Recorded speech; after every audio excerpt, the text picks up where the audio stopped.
Hola, hola, ¿qué tal, queridos amigos de Sonora Power? Les saluda su amigo Demian Duarte. Ya estamos arrancando con nuestra emisión de esta jornada de miércoles, es día 22 del mes de abril. Y yo soy su amigo Demian Duarte. Estamos a través de Love en el 93.1 de FM. Estamos justamente emitiendo desde la capital del país y estamos, además de la radio, en nuestros canales digitales, en el X, en el Facebook, en el YouTube y en el TikTok. Encantado de la vida, realmente, de poder compartir con ustedes la información. Hoy tenemos muchos detalles. A ver, pedimos a Dulce Retano que nos ponga a modo, justamente para comenzar.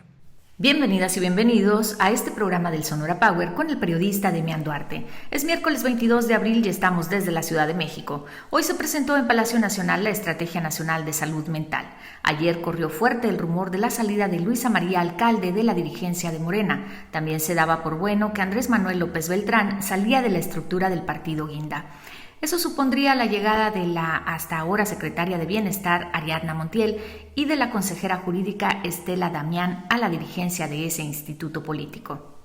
También ayer la Cámara de Diputados definió a los nuevos consejeros del INE. Se trata de Arturo Manuel Chávez, Blanca Yázara Cruz y Frida Denise Gómez Puga. Crece escándalo en Chihuahua por la presencia de 2 agentes de la CIA que murieron en un operativo. Estos agentes no estaban autorizados para operar en México. Con esto y más, comenzamos. Gracias a Dulce por los detalles de inicio de esta emisión de El Sonora Power. A ver, corrió fuerte el rumor ayer de que ya todo estaba arreglado. Incluso hubo columnistas, bueno, que hay que decirlo, ¿no?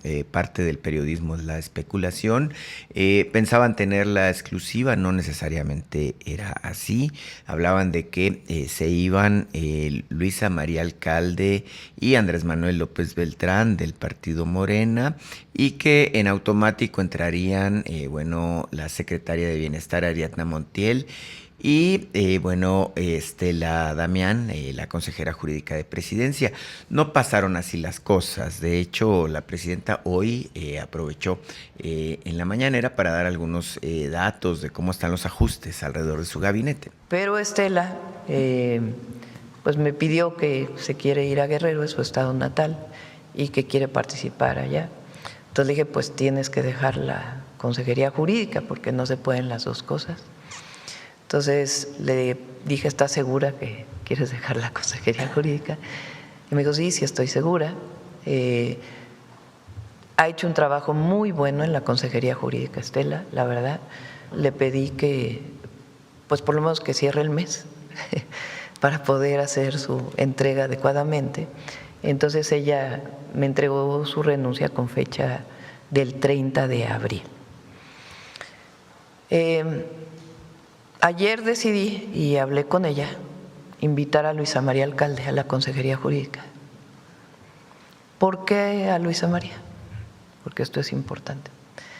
Porque no tengo, yo estoy, creo que ha desempeñado un gran papel al frente de Morena.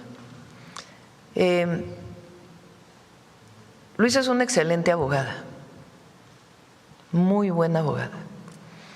Y ella participó en muchos temas con el gobierno del presidente Andrés Manuel López Obrador, primero como secretaria del Trabajo y luego en la Secretaría de Gobernación. Luisa María pues me dijo, lo voy a pensar estos días. Y de ahí, pues como son estas cosas, desde hace algunos días se filtró este tema y hay pues toda clase de suposiciones de si Luisa María acepta venir a la consejería jurídica, quién podría ser presidenta o presidente de Morena. Entonces, pues ahí cualquiera que quiera también participar en Morena tiene que dejar el gobierno de México. Entonces, si Ariadna o cualquier otra compañera o compañero que participe en el gobierno tiene deseos de participar, si Luisa María acepta venir con nosotros a la consejería jurídica, pues tendría que dejar su cargo, ¿no? Y la decisión de quién vaya a ser el dirigente de Morena también se toma en Morena. no se toma por la Presidenta de la República porque no somos el partido de Estado, no somos el PRI. Entonces hay libertad de los militantes de Morena que participan en el gobierno de México, pues de participar en el 2027, solamente pues tienen que dejar el gobierno, eso sí, tienen que dejar el gobierno porque no se pueden hacer las dos cosas juntas. Y probablemente todavía habrá más personas que decidan dejar sus cargos en el gobierno para ir a participar en las encuestas en su momento de Morena o de otros partidos políticos. No sé, ella me dijo, déjeme pensarlo. Entonces, tendrá que informarme a mí primero y después ya hacerlo público. Y después viene pues todo el proceso en Morena. Eso es importante, como lo precisa la presidenta Claudia Sheinbaum. Se trata evidentemente de inquietudes legítimas que tienen miembros del gabinete. En este caso, la consejera jurídica Estela Damián decide irse justamente en búsqueda de ser candidata a la gubernatura de Guerrero, de su estado de origen, tiene derecho, por supuesto. Y en este caso, la presidenta busca invitar a Luisa María Alcalde como nueva consejera jurídica. Evidentemente, no hay muchas instancias en el que alguien le diga que no a la presidenta de la República, una invitación. Entonces, realmente hoy la duda es quién irá a ocupar el cargo que dejará vacante muy pronto Luisa María Alcalde. Se habla de Ariadna Montiel, hay quien ha hablado también del caso de Rosa Isela Rodríguez, no lo creo, la veo más compitiendo por la gubernatura de San Luis Potosí. Se habla por allá otra vez del gobernador de Sonora, Alfonso Durazo Montaño, que es el presidente del Consejo Nacional del Partido Morena, no lo veo. Entonces vamos a esperar quizás horas, quizás días, quizás semanas, no lo sé, para que eso se vaya dilucidando. Vía de mientras, bueno, está claro que hay ajustes importantes en la lógica en la que se mueven las cosas en el partido gobernante, el partido mayoritario, y es evidente que hay decisiones que emanan de Palacio Nacional. Hay otras más que tienen que ver con el interés particular de algunos de los actores y obviamente esto es política pura, política en movimiento. Las cosas se están definiendo de cara al año 2027 y evidentemente la expectativa es que así ocurra.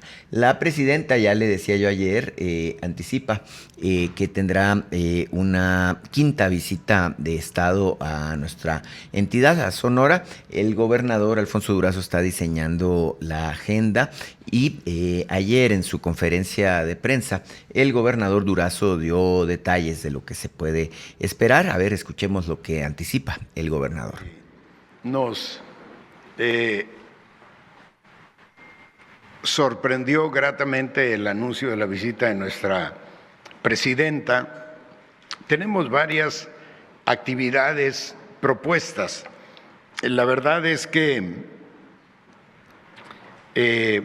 afortunadamente hay muchas actividades de nivel presidencial que pudiera atender nuestra presidenta. Tenemos en primer lugar, en primerísimo lugar, el banderazo de salida, la primera piedra para el inicio de la construcción del hospital de Ures.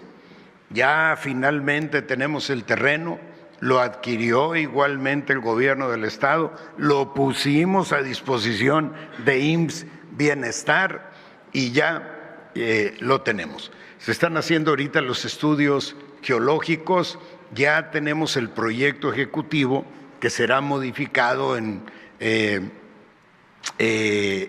según las recomendaciones del estudio geológico y estaremos listos para el mes de mayo, iniciar el mes de mayo.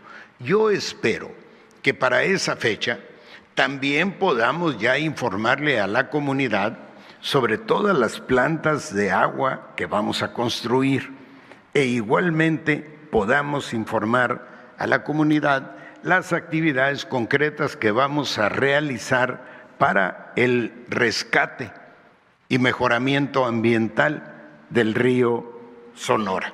La verdad es que es una noticia extraordinaria. Recuerden ustedes que conseguimos 2.200 y pico de millones de pesos, 168 millones de ellos los pone el gobierno del Estado, pero con ello conseguimos cerrar lo de la huelga de la sección 65, entre otras cosas. ¿Qué más tenemos? El Hospital Universitario IMSS Bienestar. Pasan por ahí y muy probablemente ni siquiera se dan cuenta, está sobre el Boulevard Encinas, pero es el viejo Hospital General renovado, que estaba destinado, recuerden, a convertirse en centro comercial y que lo rescatamos de las greñas para rehabilitarlo, modernizarlo, y quedó un hospital de primer mundo que está equipado ya con el equipo de la más avanzada tecnología y ya tenemos contratado absolutamente a todo el personal. Está funcionando al 100%. Y tenemos también el hospital del IMSS régimen ordinario en Navojoa, que es una inversión de 3.200, 3.500 millones de pesos si incluimos el equipamiento. Es un hospital de 80 camas sensables, 40 de terapia intensiva, es decir, es un hospital muy grande y ahí estamos en el 97% de avance.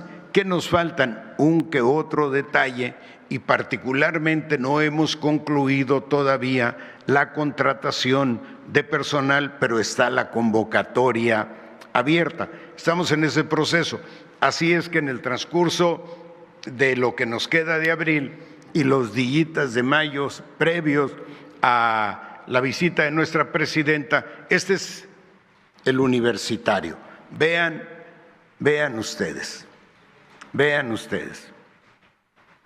Y ahí vamos a aprovechar para anunciar la remodelación del hospital infantil, su ampliación, la construcción de un hospital en Miguel Alemán similar al de Vicam.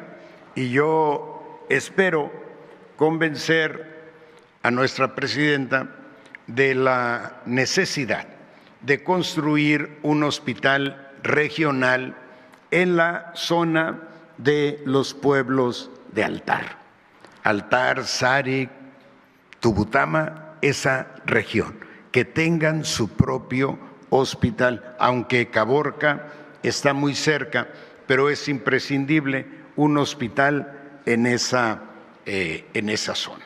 Bueno, jóvenes. Es parte de la agenda, parte del entorno en el que se podría mover esta visita de la presidenta de la República, la doctora Claudia Sheinbaum Pardo. Tenemos muchos detalles. A ver, se lanzó un importante programa nacional de salud mental enfocado a los jóvenes de lo que es justamente el nivel secundaria y preparatoria. Se llama el ABC de las emociones, este programa. También tema polémico el día de hoy, está creciendo esta polémica, la presencia de 2 agentes de la CIA que, bueno, lamentablemente fallecieron en un accidente, así es como se supo que estaban en Chihuahua, y bueno, el comportamiento del gobierno de Maru Campos, la gobernadora de ese estado. Vamos a ir a la primera pausa de esta emisión.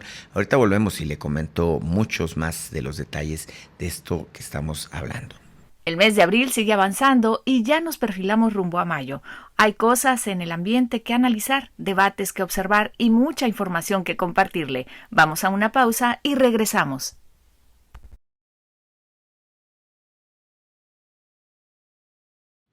Bien, amigos, ya estamos de regreso con más de esta emisión del Sonora Power. Estamos en día miércoles, es 22 del mes de abril. Yo soy su amigo Demian Duarte y estamos emitiendo a través de la radio en Love, en el 93.1 de FM, y a través de nuestras redes sociales. Estamos desde la Ciudad de México, por cierto, siempre echando el ojo a lo que ocurre allá en Sonora. Acuérdense que tenemos que acostumbrarnos a la lógica de que sí, Sonora tiene pues situaciones particulares, pero tiene conexiones importantes hacia acá, hacia el centro del país, y parte del propósito de mi presencia por acá es justamente poder cubrir ambos escenarios.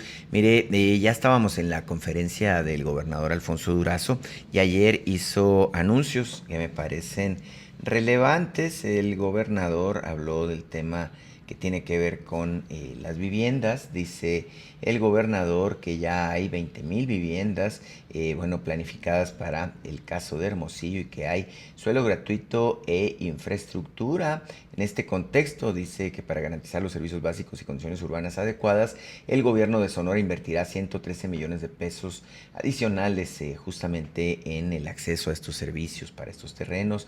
También detalló que se proyecta justamente, como le digo, la construcción de 20,000 viviendas para la capital del estado, de las cuales ya se están en construcción, 11,142 con espacios adecuados y accesibles que no encarecen por el costo de la tierra. A ver, vamos a los detalles finos de esto que se informó ayer en la conferencia del gobernador en voz de Dulce Retano.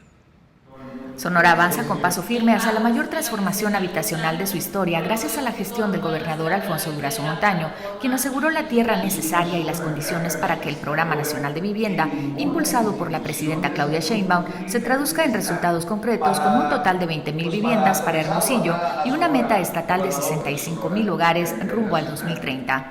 El mandatario estatal destacó que en Hermosillo ya se construyen 3,108 viviendas y está por iniciar la edificación de 2,400 más por parte de la Comisión Nacional de Vivienda y 5,634 por el Infonavit en zonas estratégicas como Antares, Monteseris y Real de Minas, dando como resultado el avance actual de la capital de 11,142 viviendas. Es bien importante lo que nos comunica el gobernador en su rueda de prensa. A ver, esto es directamente lo que en palabras del gobernador se informó.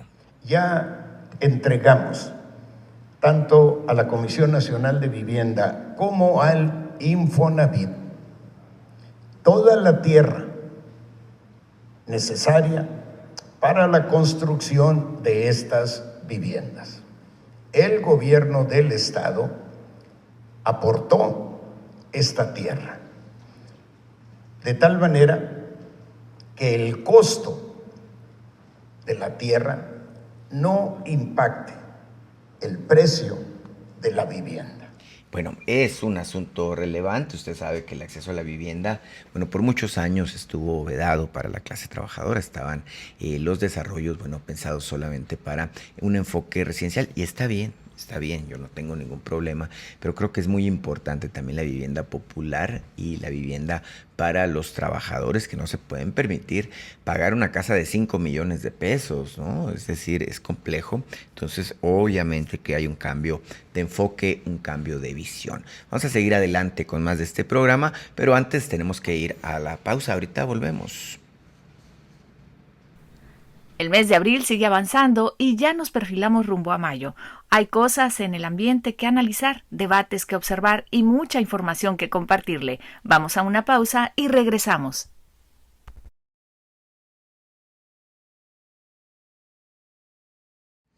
Bien, amigos, ya estamos de regreso con más de esta emisión de El Sonora Power. Yo soy su amigo Demian Duarte y estamos emitiendo desde la Ciudad de México. Estamos en Love, en el 93.1 de FM para Hermosillo, en nuestras redes para México y el mundo. Y a ver, mire, esto que anuncia el gobernador en Sonora con el plan de vivienda para el bienestar no es ninguna casualidad, es de hecho parte de un programa nacional que impulsa el gobierno de la presidenta Claudia Sheinbaum, el programa de vivienda digna.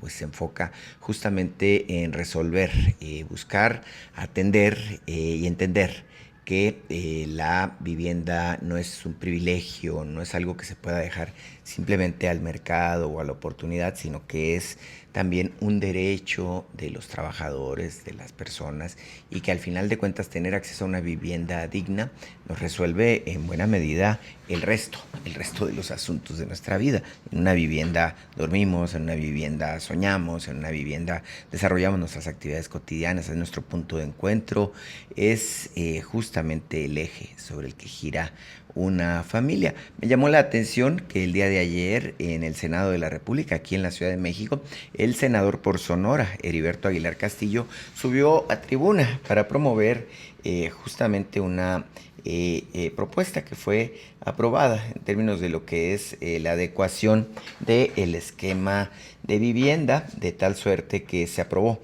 que el derecho de las personas trabajadoras para acceder a una vivienda adecuada cumpla también con criterios de sostenibilidad y de seguridad.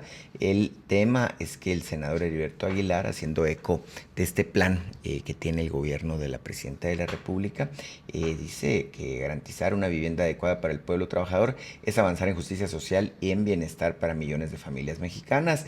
La reforma en materia de vivienda fortalece ese derecho al establecer criterios claros de asequibilidad, habitabilidad, servicios básicos, ubicación, accesibilidad, seguridad en la tenencia y adecuación cultural. Es decir, no se trata simplemente de hacer viviendas por hacerlas. No es lo mismo una vivienda en Hermosillo, por poner el caso puntual de lo que nosotros vemos, como poner una, por decir algo, en Puebla o en Guadalajara o en Quintana Roo. Es decir, cada región tiene sus condiciones, incluso de cosas que nosotros tenemos como usos y costumbres cotidianos. Vamos a lo que dijo el senador en tribuna el día de ayer. Durante mucho tiempo, el antiguo régimen se dedicó a enriquecerse a la sombra del poder, viendo la vivienda como una mercancía, y construyeron viviendas muy pequeñas, viviendas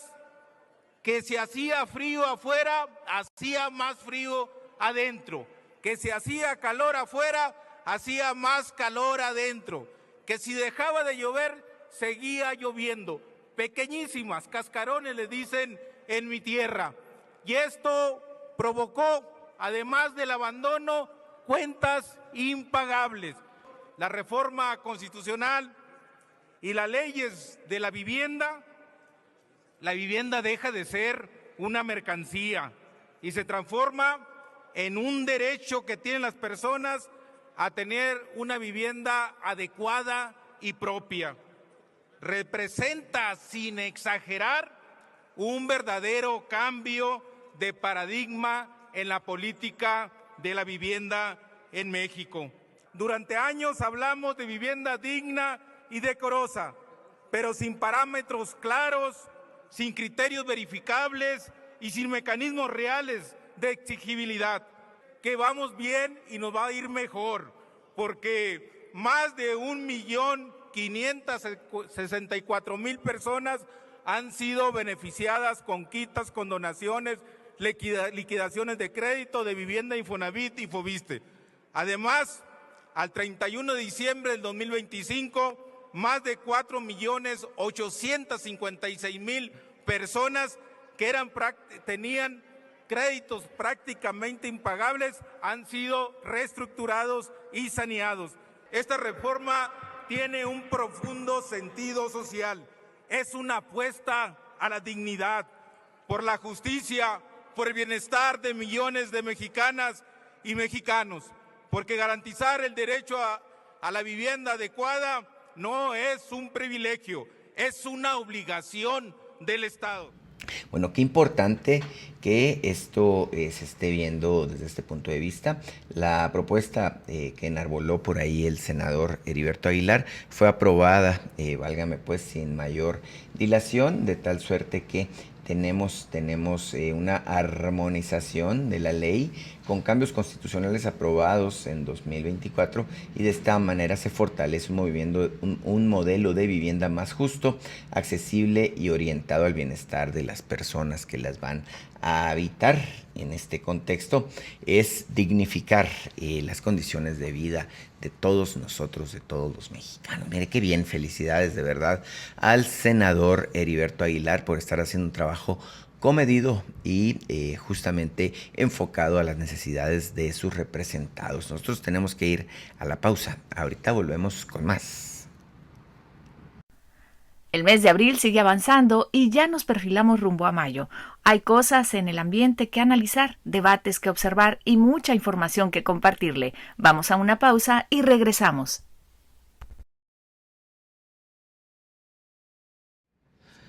Amigos, ya estamos de regreso con más de esta emisión del Sonora Power. Mire, estaba yo siguiendo este tema de los dos agentes de la CIA, que lamentablemente, mire, y es la manera en la que nos enteramos que estaban en territorio nacional, lamentablemente fallecieron después de un operativo contra el narcotráfico en el vecino estado de Chihuahua. La información que se ha divulgado, bueno, pues habla de que en este caso los agentes de esta corporación estadounidense de inteligencia, bueno, pues estaban, bueno, colaborando con las autoridades del estado de Chihuahua. La versión oficial es que estaban haciendo un trabajo de capacitación. Bueno, que se los compre quien no los conozca. En realidad se trataba obviamente de un trabajo en campo, lo cual, bueno, para empezar no está permitido por las leyes mexicanas, y además estaban prácticamente de incógnito, es decir, no había una notificación al gobierno de la República. Quizás la había para, bueno, las personas relacionadas con el gobierno de la mandataria de Chihuahua, que en este caso es justamente Maru Campos. En este caso, los agentes que perdieron la vida, bueno, ya fueron entregados desde el día de ayer, sus cuerpos al gobierno de Estados Unidos a través del consulado de Estados Unidos en justamente Ciudad Juárez. El tema es que en este caso la polémica comienza a crecer porque era una presencia no autorizada. El gobierno del estado de Chihuahua se brincó absolutamente todas las trancas y obviamente esto es una violación a la Ley Nacional de Seguridad. No es un asunto menor, es una visión que tienen, sí, me queda claro, algunas personas, panistas particularmente, de que es necesario que los norteamericanos estén en territorio nacional.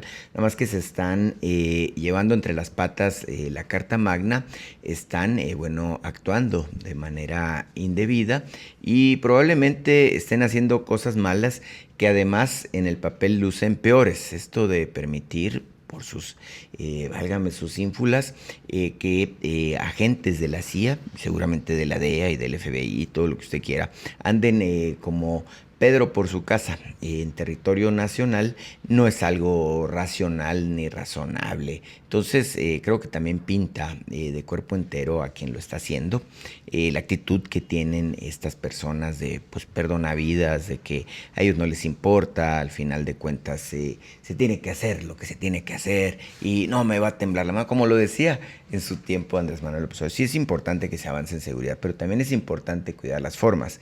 En México se están obteniendo resultados importantes en el combate al crimen organizado, sí. Hay colaboración con Estados Unidos, sí, claro, en seguridad, pero no se puede violentar un día sí y el otro también lo que marca la Constitución Política de México. Esa es una razón evidente, clara y puntual. La presidenta de la República manifestó que el tema se llevará a fondo y que además tiene previsto tener un diálogo con la gobernadora Maru Campos. Vamos a ello. Le pedí a Rosa Isela, a Omar, que platicaran con ella y también vamos a buscarla. Siempre es necesario el diálogo y la comunicación. Lo que es muy importante es que estas personas extranjeras pertenecientes a una agencia del gobierno de los Estados Unidos participaron en una actividad. Ayer la gobernadora hizo algunas declaraciones diciendo que en esta actividad, que era el desmantelamiento de un laboratorio, participó también la Defensa Nacional. En efecto, la Defensa Nacional apoya a las entidades de la República para poder participar en desmantelamiento del laboratorio, cuando se solicita su apoyo y hay protocolos para hacerlo así. Pero evidentemente la defensa no sabía pues que había personas que estaban participando que no eran ciudadanos mexicanos y que no eran parte de las agencias de seguridad del estado de Chihuahua, sino que había extranjeros participando en este operativo. Y esto es algo que no debe ser menor para todas y todos los mexicanos. Cualquier relación que haya con el gobierno de los Estados Unidos, en cualquier materia, y particularmente en la materia de seguridad, tiene que pasar necesariamente por el gobierno federal. necesariamente, y particularmente por la Secretaría de Relaciones Exteriores. Esto es algo que está en la Constitución y que está en las leyes. Eso es en primer lugar. Y no había conocimiento de ello.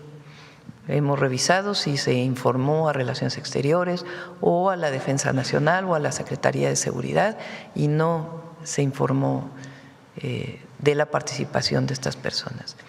Segundo, nosotros no aceptamos la participación en campo en los operativos. Lo hemos dejado muy claro con el gobierno de los Estados Unidos y tenemos otras formas de colaboración y de cooperación.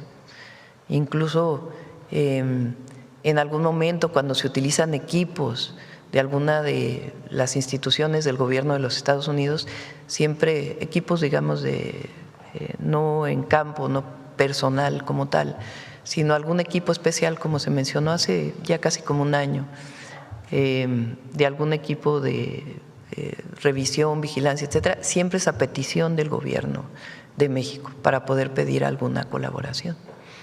Entonces es muy importante que queden los protocolos bien establecidos y no puede haber una colaboración de un gobierno estatal particularmente en seguridad. Puede haber en temas culturales, educativos, en otros temas y siempre tiene que haber pues alguna información al gobierno federal. Pero en materia de seguridad es el gobierno federal. Está establecido claramente en la Constitución y en la Ley de Seguridad Nacional. Entonces, tiene que aclararse esto.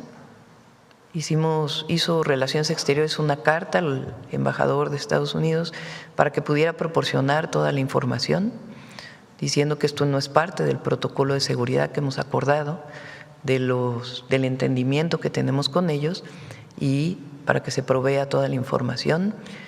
Y pues es un tema de seguridad nacional y de soberanía. Por eso no es menor lo que ocurrió.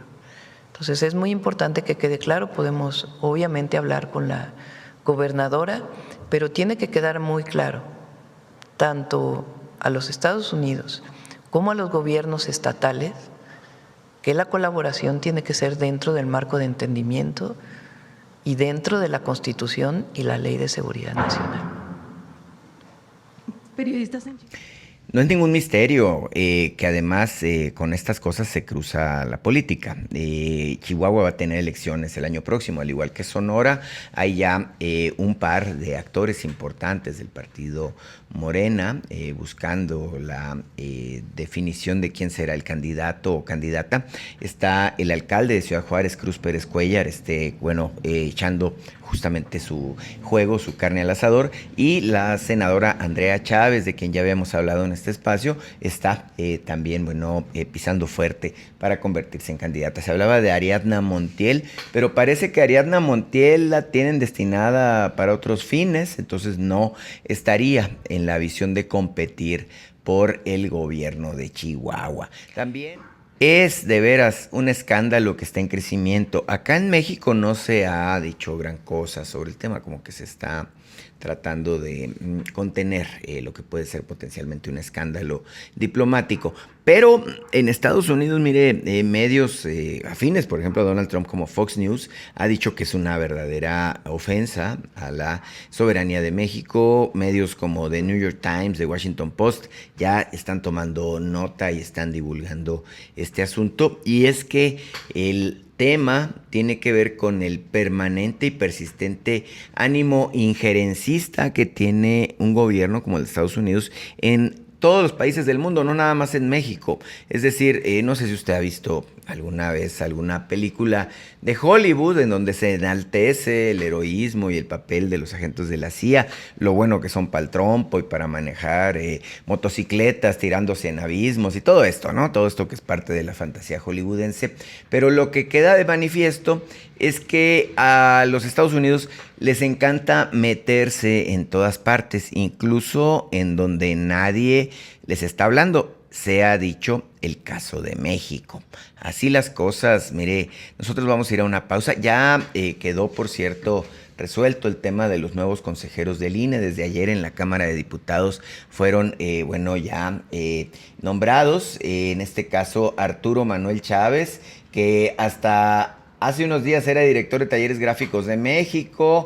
Está también Blanca Yazahara Cruz, que es presidenta, bueno, era del Instituto Electoral del Estado de Puebla, y Frida Denise Gómez Puga, que era titular del órgano interno de control del Instituto Electoral de Tamaulipas. Bueno, dicen algunos medios, ahí tengo, por ejemplo, el periódico Reforma, que se trata de perfiles afines, muy cercanos a la presidenta. Bueno, habrá que decir, y los que se fueron eran panistas. Entonces no entiendo dónde esté la falla, dónde esté el problema. El tema es que se trata justamente de estar echándole gasolina al fuego para decir que lo que nos gobierna es un gobierno dictatorial, absolutista, intolerante y represor. Bueno, eso es lo que ven ellos, ¿no? Los medios tradicionales, los medios que ya no tienen los privilegios. No hace mucho le decía yo en una mesa de análisis a mi interlocutor, bueno, que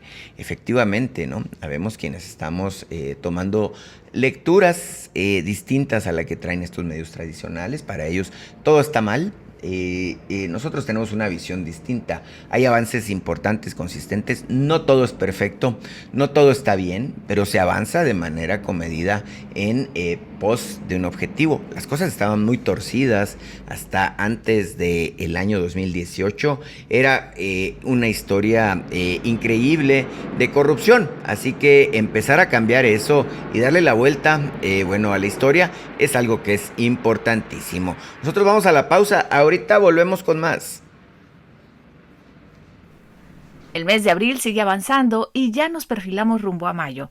Hay cosas en el ambiente que analizar, debates que observar y mucha información que compartirle. Vamos a una pausa y regresamos.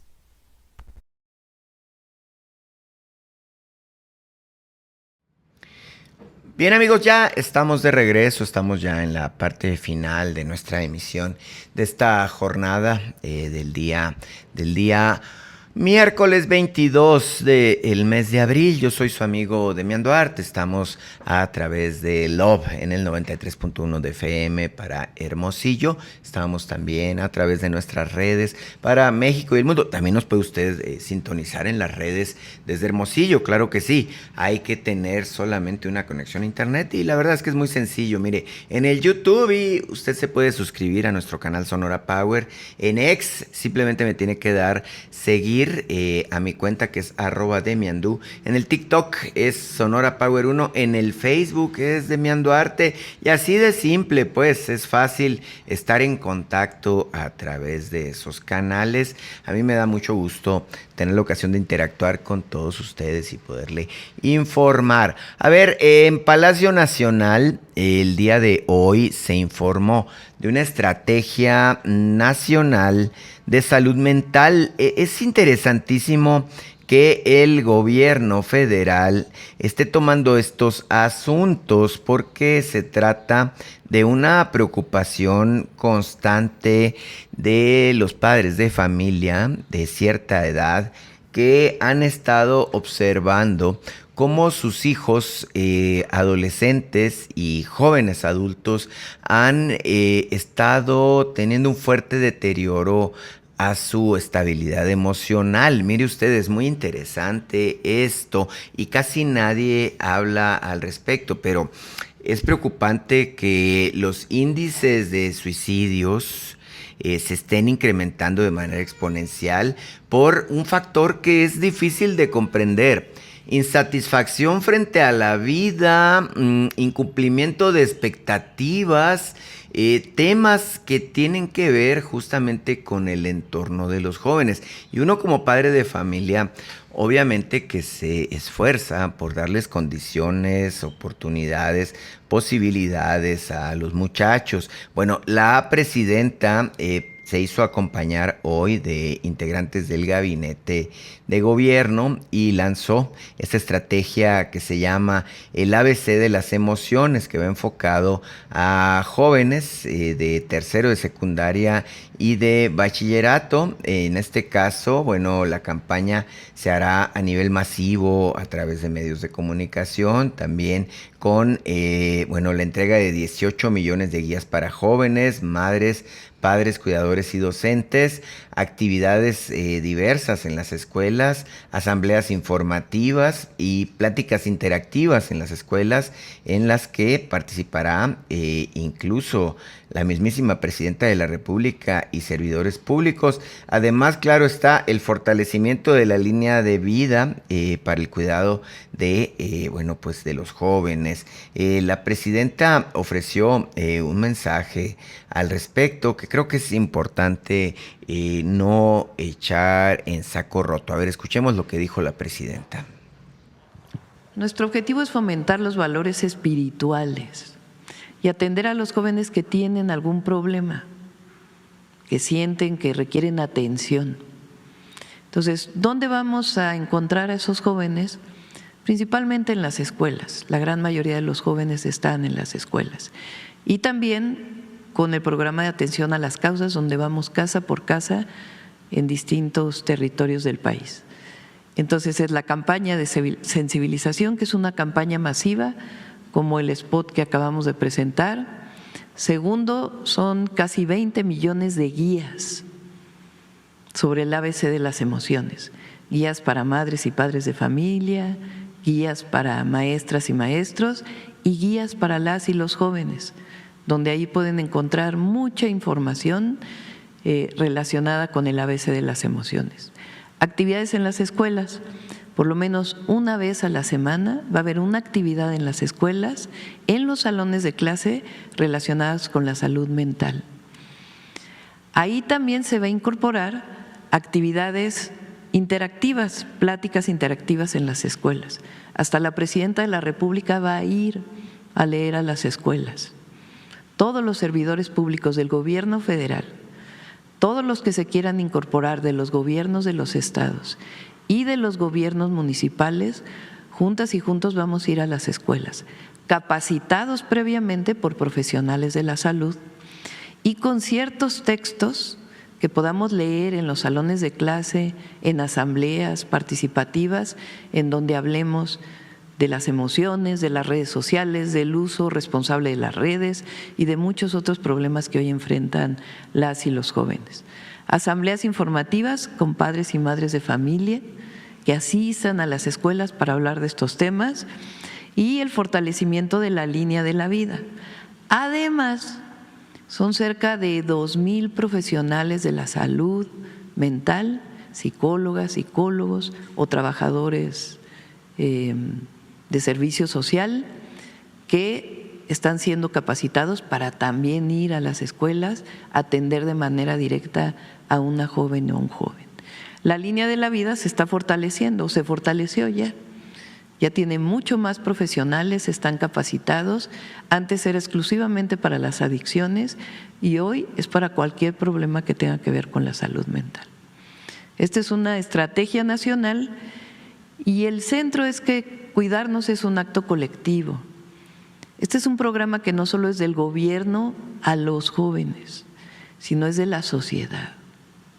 Es que padres y madres de familia participemos, que sepamos dónde están nuestros hijos, que los atendamos y que también si tenemos alguna duda puedan acceder a algún lugar para poder participar e informarse.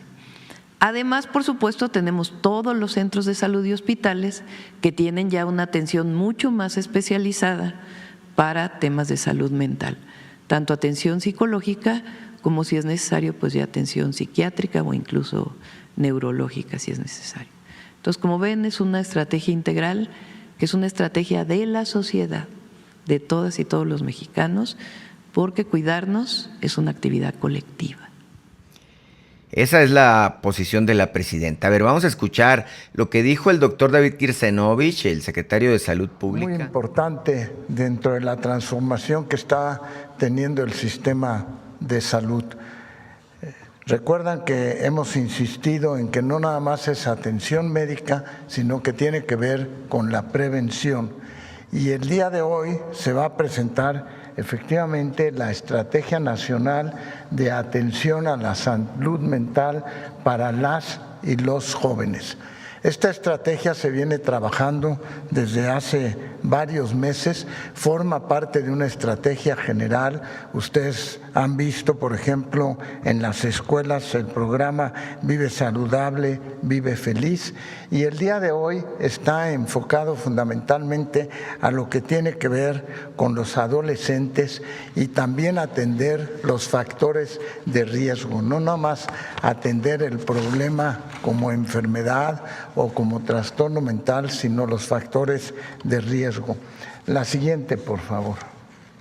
Y para eso recordarán que se llevó a cabo la encuesta nacional de consumo de drogas, alcohol y tabaco el año pasado, en las cuales pudimos identificar algunos factores de riesgo.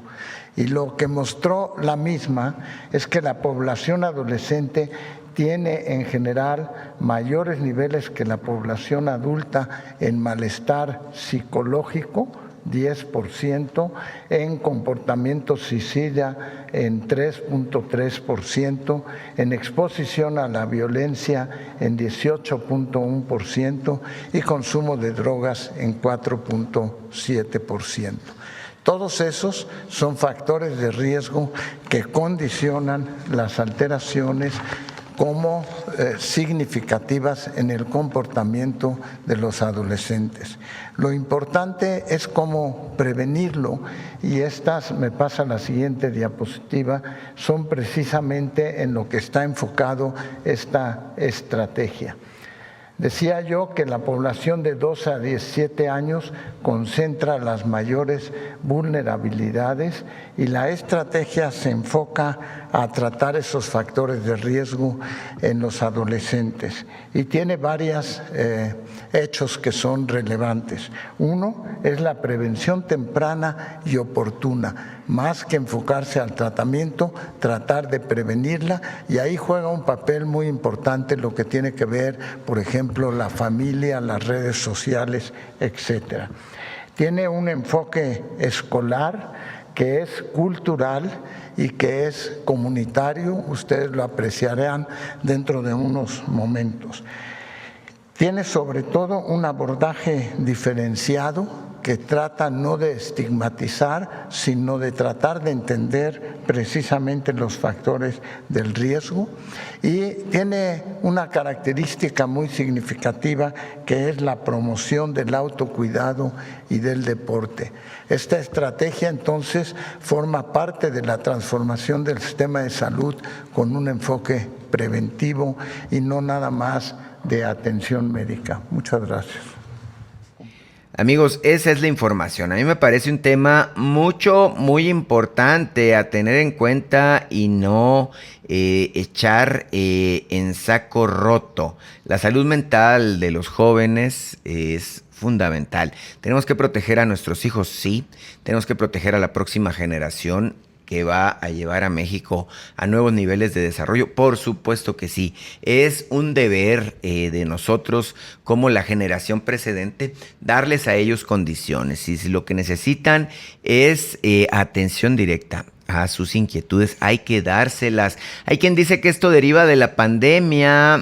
Yo tengo mis dudas. Yo creo que tiene que ver con un cambio en términos de lo que es la visión de cuáles son los objetivos de nuestra presencia aquí. Que quizás nosotros lo teníamos más o menos claro. Bueno, parece que los jóvenes no necesariamente lo ven así. Así que es fundamental encontrar el origen de los problemas y atenderlos. Dicho lo anterior, nosotros nos vamos. Les saludo yo mañana jueves con más del Sonora Power. Hágame un favor y no se me pierda. Gracias por el favor de su atención. Les esperamos mañana en punto de la 1 de la tarde en Love en el 93.1 de FM. También en nuestras redes, el Sonora Power se ve y se escucha a través de Facebook, X y TikTok, y nuestro canal digital de YouTube. Nos vemos.